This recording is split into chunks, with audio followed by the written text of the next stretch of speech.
Hello दोस्तों, मैं अमित कुमार ढाले आपका स्वागत करता हूं आपके YouTube चैनल शिक्षा के मंच पर। और जो अब वीडियो है ये कंटिन्यू हो रही है, जो कि पहले वीडियो को हमने स्टॉप कर दिया था नीति आयोग और योजना आयोग की क्लास को छोड़कर। लेकिन अब धीरे धीरे आपकी हर एक चीज़ पूरी तरह से कंप्लीट की जाएगी और जो लेक्चर छूट गए थे अब उन पर भी हम लेक्चर आपके पास भेजते रहेंगे। और इसी के साथ साथ जो आज आपका लेक्चर होगा वो उससे आगे, यानी कि योजना आयोग के द्वारा जितनी भी योजनाएं बनाई गई थी पंचवर्षीय, वो हम आपको यहाँ पर बताएंगे। तो पहले एक बार नज़र डाल लेते हैं कि कौन कौन सी योजना किस किस वक्त पर चली थी और उसकी योजनाओं के नाम क्या क्या थे। ठीक है, चलिए देखते हैं। जो पहली योजना थी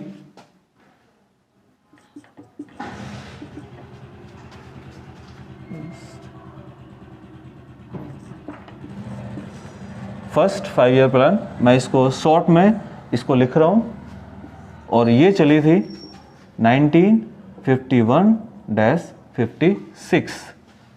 उसके बाद सेकेंड 5 ईयर प्लान, और ये चली थी 1956-61। उसके बाद थर्ड 5 ईयर प्लान, और ये योजना चली थी 1961-66।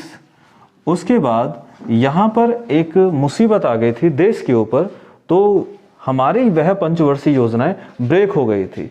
तो ब्रेक हो गई थी, इसका मतलब यह है कि यहाँ पर पंचवर्षीय योजना हम ना लिखकर यहाँ पर लिखेंगे हॉलीडे प्लान, और हिंदी में अवकाश योजना। ठीक है, और ये चली थी 1966-69। ये केवल और केवल 3 साल चली थी। अब उसके पीछे क्या कारण थे, उसके अब इसमें क्या कारण रहे हैं, ये भी मैं आपको बताता हूँ कि यहाँ पर ऐसा क्या हुआ था। जैसे कि आपको पता है कि भारत सरकार, या फिर कह सकते हैं कि भारत के ऊपर एक मुसीबत आकर खड़ी हो गई थी, जिसमें पहला 1962 का युद्ध, यानी कि इंडिया एंड चाइना, और उसके बाद 1965 में इंडिया एंड पाकिस्तान, और रही सही कसर 1966 में निकल गई, जिसमें पूरी तरह से सूखा पड़ गया। अब ये जो सूखा पड़ा था, इतने लोग इसमें नहीं मरे दोनों लड़ाई में जितने लोग इसके अंदर मर चुके थे। कम से कम पूरे भारत का जो डेटा उस समय पर आया था वो कम से कम 1 लाख लोगों के मरने की इसके अंदर रिपोर्ट आई थी। लेकिन यहाँ से पूरी तरह से भारत टूट गया था। एक तरफ तो भारत ने पहले पंचवर्षीय योजना के दौरान यहाँ पर एक शब्द लिखा था, और वह शब्द था कृषि एवं सिंचाई। हमने पहले योजना ही कृषि और सिंचाई पर आधारित कर दी, उसके बावजूद भी इस योजना के अंदर सूखा पड़ गया। यानी कि इसका मतलब यह था कि उस समय पर सिंचाई के अच्छे प्रबंध नहीं किए गए थे, जो पूरी तरह से ये पूर्ण नहीं कर पाया था। जबकि जो आपके गांव देहात में जो ट्यूबवेल, जो सरकारी ट्यूबवेल होती थी, वह पहली पंचवर्षीय योजना की देन थी। लेकिन उसके बावजूद भी सूखा पड़ गया और उसमें इतने लोगों की जान गई। इसका मतलब ये था कि ग्राउंड लेवल पर काम नहीं हो पाया था। तब जाकर हमारे यहाँ पर अब इसको थोड़ा सा रिफॉर्म करते हैं कि या तो उसकी कमी थी, या फिर हमारे यहाँ पर जो बीज थे, अनाज थे, या मोटे अनाज या पतले अनाज जितने भी प्रकार के थे, क्या वो पूरी तरह से सक्षम नहीं थे कि वो अधिक पैदावार के रूप में उभर सके। तो तब यहाँ पर, यानी कि इस हॉलीडे प्लान के अंदर एक चीज चलाई गई जिसका नाम था ग्रीन रिवॉल्यूशन। और ग्रीन रिवॉल्यूशन, जिसको आप बोल देते हैं हरित क्रांति। अब ये हरित क्रांति, ये तो सभी जानते हैं, हरित क्रांति के जनक कौन है? डॉक्टर स्वामीनाथन।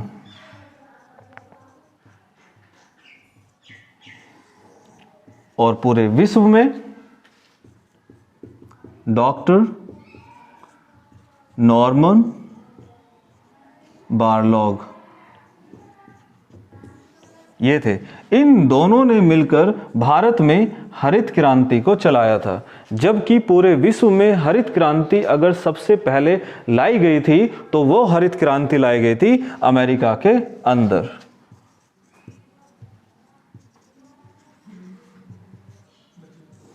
अमेरिका,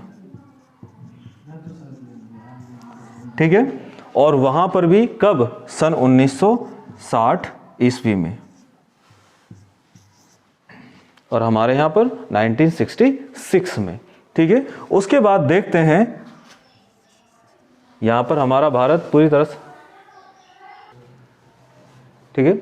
उसके बाद जैसे ही जो योजना थी हमारी अवकाश यानी कि हॉलीडे योजना, वो योजना पूरी तरह से सक्सेस हो गई थी।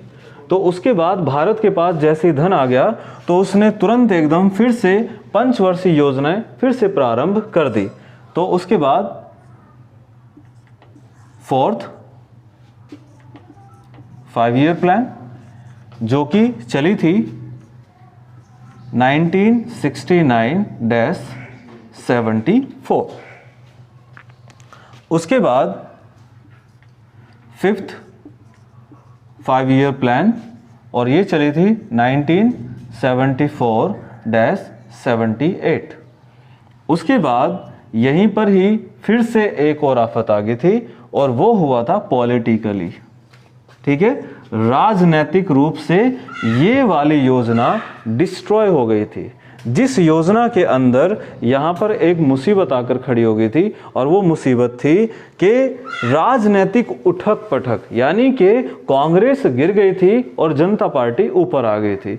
अब यहाँ पर ये पूरी तरह से हुआ, और इमरजेंसी भी हुई, सारी चीजें हुई, लेकिन इससे पहले भी इस यानी कि इस योजना का भी इफेक्ट इस पर पड़ा, और इन दोनों का इफेक्ट इसके बाद वाली योजना पर पड़ा, जो कि इसमें हुआ था 1971 का युद्ध, ठीक है। अब यहां पर देखिए कि जब इस पर इफेक्ट पड़ गया तो जनता पार्टी अपनी सरकार में आ गई, और इसने 1 साल पहले ही इस योजना को समाप्त कर दिया, और उस योजना के स्थान पर चला दिया कौन सा? Rolling plan.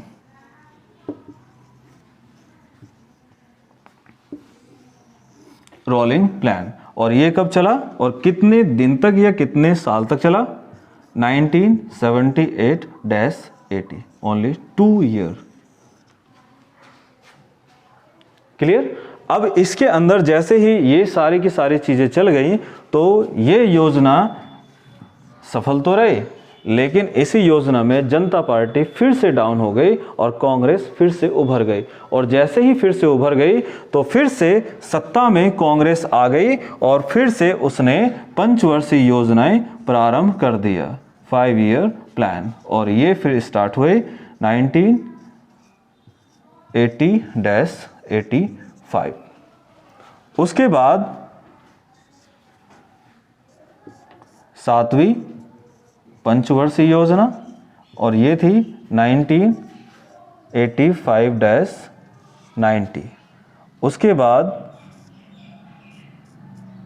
8वीं पंचवर्षीय योजना, और ये योजना थी 1990 केवल 2 साल की, क्योंकि यहाँ पर एक बहुत बड़ा हादसा हो गया था, और वो हादसा था कि पूरी तरह से इस देश के अंदर जैसे ही इंदिरा गांधी मर गई थी या स्वर्ग सुधार गई थी या फिर उनका हत्या कर दी गई थी, तो उसके बावजूद इस देश की इकोनॉमी पर भी उसका बहुत गहरा असर पड़ा था, जिसके कारण यहाँ पर फिर से एक राजनीतिक उठक पटक हुई और फिर से गिर गई, और फिर से ये योजना केवल 2 साल की ही चल पाई। इसलिए हम इसको 7वीं नहीं कहते हैं, इसको भी हम कहते हैं ईयरली प्लान, ठीक है, वार्षिक योजना। तो अब उसके बाद जो चलेगा वो 7वां चलेगा, ठीक है।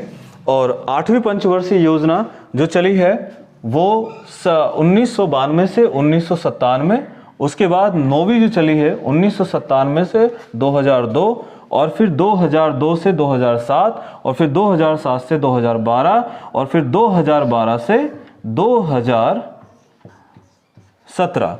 अब यहां पर एक फेरबदल हुआ है इस वाली योजना के दौरान। अब वो योजना के दौरान क्या फेरबदल हुआ है कि इसके अंदर ही ये एक बहुत बड़ी घटना हुई कि प्लानिंग कमीशन यानी कि योजना आयोग खत्म कर दिया गया था वर्ष 2014 में, और 2015 यानी कि 1 जनवरी को इसके स्थान पर ला दिया गया था नीति आयोग। ठीक है, अब ये नीति आयोग आ गया तो जाहिर सी बात है कि क्या इस योजना को समाप्त किया? वो योजना आयोग को समाप्त कर गए, लेकिन इस योजना को चलने दिया उसके समय तक। क्यों चलने दिया? क्योंकि ये हमारा कॉन्स्टिट्यूशन कहता है, और वो कौन सा कहता है वो देख लेना। ठीक है, अब इसके बाद योजना आयोग के द्वारा ये सारी की सारी चलाई गई, लेकिन उसके स्थान पर नीति आयोग आ गया, और नीति आयोग योजना आयोग की तरह, जैसे कि मैंने बोला था, किसी भी योजना को नहीं चलाता है। इसने योजनाओं चलाने के लिए, योजनाओं को बनाने के लिए किसके हाथ में बात दी गई है? Centre and state. सेंटर अपने तरीके से योजना बनाएगा और स्टेट अपने तरीके से योजना बनाएगा, तब जाकर ये चीजें आगे बढ़ेंगी। लेकिन आगे बढ़ेगी तब जब ये नीति आयोग इस पर एनालिसिस करके तब जाकर ये बोलेगा कि ये चल सकती है या नहीं चल सकती है। इसका मतलब क्या? फाइनल डिसीजन नीति आयोग का होगा। और ये नीति आयोग एक ऐसी आयोग बनाई गई है कड़ी, जो कि भारत में नहीं बल्कि विदेशों में भी जाकर एनालाइज करती है अन्य देशों की योजनाओं को, कि किस देश की योजना किस प्रकार से चल रही है और कितनी अच्छी तरह से चल रही है, जिससे कि भारत में भी कुछ बदलाव किए जा सके। एक पिछली जितनी भी योजनाएं रही हैं हमारी, ये सारे के सारे, इनके टारगेट तो बना दिए गए, लेकिन कभी कभी ऐसा होता था कि अचीव नहीं कर पाते थे। उसका मुख्य कारण ये था कि जो योजना जिस स्टेट के अंदर नहीं भी लागू करनी होती थी, वह भी जबरदस्ती लागू करवा दी जाती थी, जो कि बहुत बड़ा धन उसमें खत्म हो जाता था। और ये धन खत्म हो जाता था क्यों? क्योंकि हर कोई चाहता था कि हमारे मतलब की योजना नहीं है, लेकिन पैसा तो है, तो इसलिए वो पैसे रख लिया करते थे और योजना कागजों में चढ़ जाती थी, लेकिन ग्राउंड लेवल पर नहीं होती थी।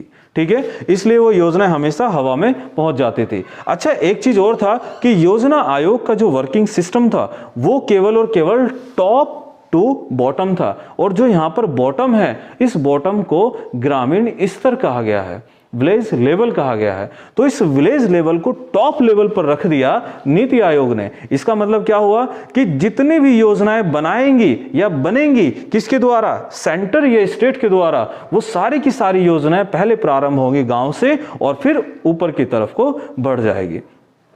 कुछ उदाहरण भी है, जैसे सौभाग्य योजना यानी कि बिजली के लिए, तो इसका मतलब ये हुआ कि पहले कनेक्शन दिए जाएंगे, वो भी मुफ्त में, कनेक्शन ओनली मुफ्त में। उसके बाद उज्ज्वला योजना, जो कि ये भी गांव को ही ध्यान में रखकर बनाया था, क्योंकि गांव के अंदर चूल्हों पर काम करते थे, जिसके अंदर ईंधन फूकता था लकड़ी का या फिर गोबर का, जिससे कि इससे छुटकारा मिले और सबके घर में गैस सिलेंडर पहुंच जाए। तो ये भी एक मुफ्त की योजना थी जो कि भारत सरकार ने चलाई थी।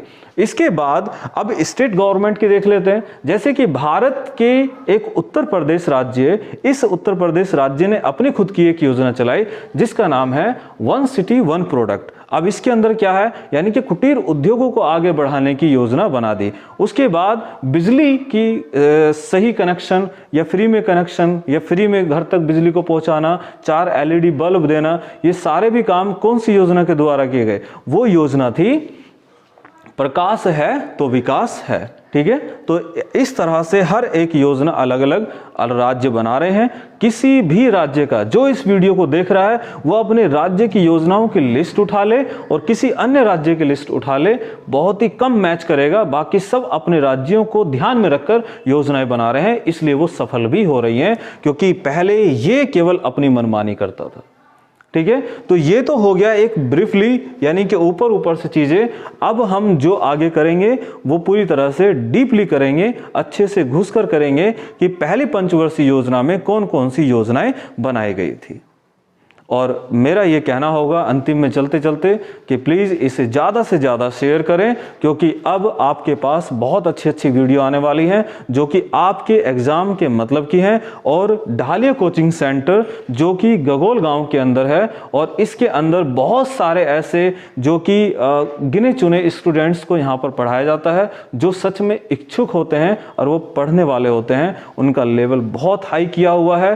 क्यों किया गया हुआ है? क्योंकि ज़रूरत है एग्ज़ाम के नज़रिए को देखते हुए, क्योंकि पता है कि जितने भी एग्जामिनर हैं अब वो रिजेक्शन के मोड में है, सिलेक्शन के नहीं।